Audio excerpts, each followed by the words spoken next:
Ողջույն հարգելի հետևորդներ, ես Ստեփանավան քաղաքի բնակիչ Էրիկ Եղինյանն եմ։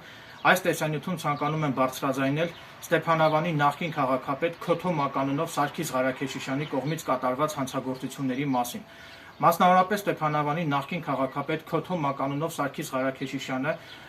ձեռք է բերել ապօրինի շինություններ եւ իմ ունեցած հավաստի տեղեկություններով գլխավոր դատախազությունը Քոթո Մականունով Սարգիս Ղարաքեշիշյանի դեմ քաղաքացիական հայց է ներկայացրել հակակոռուպցիոն քաղաքացիական դատարան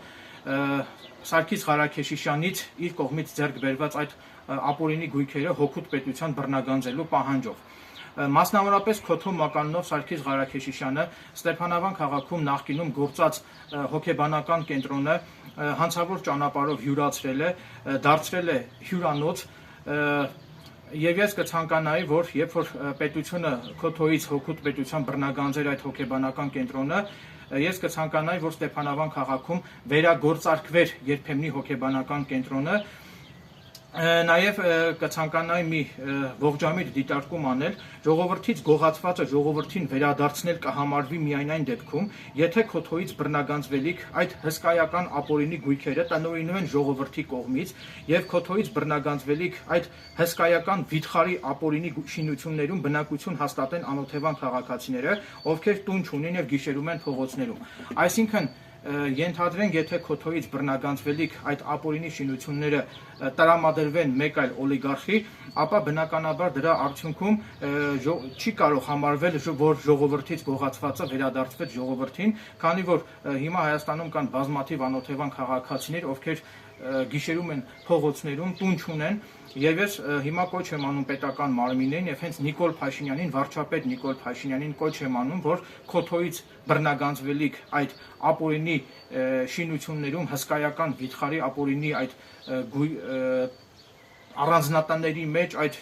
շենք շինություններում բնակություն հաստատեն անօթևան քաղաքացիները։ Կարծում եմ, որ իմ այս ողջամիտ առաջարկը հավանության կարժանանա պետական իրավասու մարմինների կողմից, եթե դուք իսկապես միտված եք ժողովրդից գողացվածը վերադարձնել ժողովրդին։ Սպասենք իրադարձությունների հետագա զարգացմանը, տեսնենք թե իրադարձությունները ինչպես կզարգանան, նաև տեղեկացնեմ, որ բացի հակակոռուպցիոն քաղաքացիական դատանում գործ քննվելը, Քոթոյի վերաբերյալ եւ նրա որդիների վերաբերյալ քրեական գործ է քննվում նաև հակակոռուպցիոն քրեական դատարանում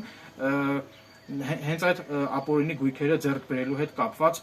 խարդախություններ, յուրացումներ, մի քանի հոդվածներով քրեական գործեր են քննվում Քոթոյի եւ նրա որդիների վերաբերյալ հակակոռուպցիոն քրեական դատարանում եւ հակակոռուպցիոն քրեական դատարանի, ինչպես նաև հակակոռուպցիոն քաղաքացիական դատարանի կողմից Քոթոյի վերաբերյալ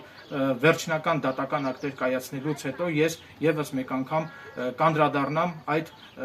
այսույն դատական գործերին։ Վերջում ցանկանում եմ հավելել, որ ակնկալում եմ, որ պետական իրավասու մարմինները ականջալուր կլինեն իմ այս տեսանյութում իմ կողմից արծարծված ողջամիտ դիտարկումներին եւ ակնկալում եմ, որ պետական իրավասու մարմինները իմ այս տեսանյութը դիտելով կանեն անհրաժեշտ հետևություններ եւ կառաջնորդվեն արդարամտությամբ։ Այսքանը, շնորհակալություն ուշադրության համար։